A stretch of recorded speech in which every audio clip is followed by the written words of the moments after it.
নিশ্চিতভাৱে প্ৰধানমন্ত্ৰী নৰেন্দ্ৰ মোদী ডাঙৰীয়াই মন কী বাতত নগাঁও প্ৰসংগ উল্লেখ কৰিছিলে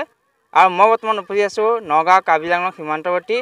হাতীখলি ৰংহাংগাত সাময়িকভাৱে দেখাই আছে মোৰ সহযোগী সাংবাদিকে যিহেতু প্ৰধানমন্ত্ৰীগৰাকীয়ে মন কী বাতত হাতীখলিৰ ৰংহাং গাঁৱৰ যি হাতী আৰু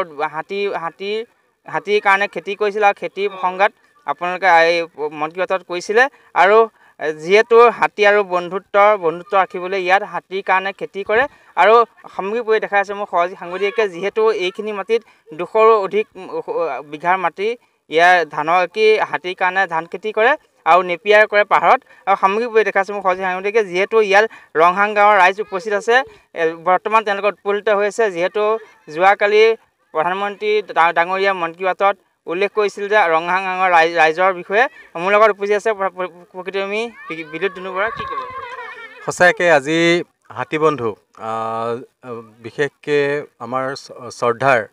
প্ৰধানমন্ত্ৰী ডাঙৰীয়াই যি মন কী বাতত আমাৰ এই হাতী বন্ধুৰ বিষয়ে যিটো স্বীকৃতি প্ৰদান কৰিলে সঁচাকৈ আমি হাতীখলিবাসী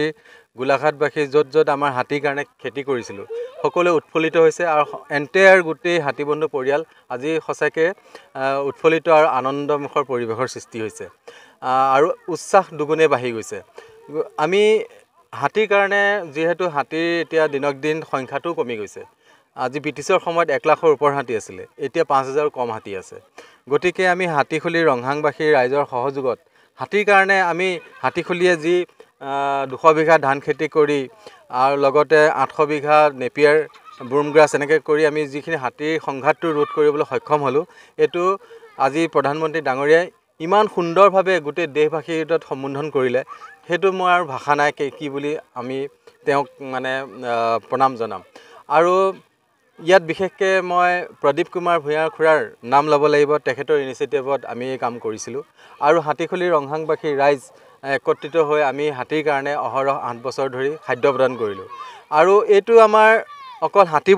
বন্ধুৰে গৌৰৱৰ বিষয় নহয় এইটো গোটেই অসমবাসীৰ এটা গৌৰৱৰ বিষয় যিটো আমাৰ প্ৰধানমন্ত্ৰীয়ে হাতীক ভাল পোৱা বুলি হাতীৰ লগত কেনেকৈ সহবাস কৰিব পাৰি এইটো বিষয়ত উদাহৰণ এটা দাঙি বিশ্ববাসীৰ ওচৰত দেখুৱাই দিলে এইটো আমি আচলতে হাতীক আমি আগৰ পৰাই ভাল পাওঁ পূৰ্বপুৰুষে এইটো শিকাইছে হাতীক আমি আগৰ পৰাই অসমবাসী ৰাইজে শ্ৰদ্ধা কৰে এইটোৱে আমাৰ শ্ৰদ্ধাৰ নৰেন্দ্ৰ মোদী ডাঙৰীয়াই আজি সুন্দৰকৈ মন কী বাতত কোৱাৰ লগে লগে আমি ভাবোঁ আমি হাতী বন্ধু পৰিয়ালৰ আৰু দায়িত্ব বঢ়াই দিলে 1000 গুণে আৰু মই আমাৰ এই চৰকাৰখনকো ধন্যবাদ দিছোঁ তেওঁলোকে এনক্ৰ'চমেণ্টৰ ওপৰত বহুতখিনি এটা কাম কৰি আছে যিখিনি বনাঞ্চল ধ্বংস হোৱাৰ পৰা আকৌ মুক্ত কৰাইছে আমাৰ CM ছাৰ মাননীয় হিমন্ত বিশ্ব শৰ্মা ডাঙৰীয়াকো ধন্যবাদ জনাইছোঁ আৰু মোৰ এটা অনুৰোধ থাকিল গোৱালপাৰাকে ধৰি অন্য য'ত হাতীৰ সংঘাত হৈ আছে আমি হাতী বন্ধুৰ এই প্ৰচেষ্টাটো যদি আমি তাত কৰিব পাৰোঁ কিন্তু আমি ট্ৰেক ফুলি কৰিব লাগিব য'ত আমি ধান খেতি কৰিলেও নহ'ব সংঘাতটো বাঢ়িয়ে যাব আমি যেনেকুৱা নিৰ্দিষ্ট কিছুমান আমি ছাইট চিলেকশ্যন কৰি তাত যদি পৰিকল্পিতভাৱে আমি কাম কৰিব পাৰোঁ হাতী বন্ধুৰ যিটো ইনিচিয়েটিভ মই ভাবোঁ 80-90% য'ত ইয়াত সংঘাতটো যেনেকৈ কমিছে তাতো ঠিক তেনেকৈ ধৰণে কমি যাব ছবছৰ ধৰি ইয়াত হাতীৰ কাৰণে খেতি কৰি আছিলে আৰু ইয়াত হাতী আৰু মানুহৰ সংঘাত নহয় হাতী মানুহৰ বন্ধুত্ব হৈছে আৰু সামগ্ৰিকভাৱে দেখা আছে মোৰ সহযোগী সাংবাদিকে যিহেতু মন কী বাতত প্ৰধানমন্ত্ৰীগৰাকীয়ে হাতীখলিৰ ৰংহাং গাঁৱৰ যি ধানৰ হাতীৰ কাৰণে খেতি কৰিছিলে খেতি প্ৰসংগ কৰি কৰিছিলে আৰু মোৰ উপস্থিত আছে ৰাইজৰ কি ক'ব কেনেকুৱা লাগিছে ভাল লাগিছে শুনি মানে আজি আমাৰ ৰংহাং গাঁও হাতীখলি ইমান বিখ্যাত বুলি ক'ব লাগিব মানে ভাৰতৰ প্ৰধানমন্ত্ৰী হয় তেখেতে গম পালে গতিকে আমি বহুত মানে সুখী হৈছোঁ আমাৰ হাতীখলি ৰাইজ তাকে আগুৱাই যাব কি ক'ব কেনে প্ৰধানমন্ত্ৰীয়ে যিহেতু মন কী বাতত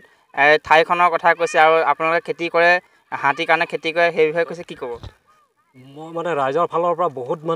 বহুত ভাল লাগিছে আৰু বহুত মানে হাতী বন্ধু আহি বহুত ভাল লাগিছে আজি প্ৰধানমন্ত্ৰীয়ে যে এইটো কথা মানে গোটেই অল ইণ্ডিয়াত যে উলিয়াই দিছে মানে বহুত ভাল লাগিছে হয় নিশ্চিতভাৱে এই নগাঁও কাৰ্বি আংলং সীমান্তৱৰ্তী যি হাতীখলি ৰংহাং গাঁৱত দেখা পোৱা গৈছিলে 6 বছৰ ধৰি ইয়াত হাতীৰ কাৰণে খেতি কৰিছিল আৰু খেতি কৰাৰ কাৰণে ইয়াত হাতী মানুহৰ সংঘাত নহয় হাতী মানুহৰ বন্ধুত্ব হৈছিলে আৰু যিহেতু যোৱাকালি প্ৰধানমন্ত্ৰীগৰাকীয়ে মন কী বাতত এই ঠাইখনৰ কথা কৈছে, হাতী বন্ধুৰ কথা কৈছে। ইয়াক লৈ ইয়াত দেখা পোৱা গৈছে সকলো লোক ওলাই আহিছে আৰু আনন্দমূলক উল্লাস কৰা দেখা পোৱা গৈছে।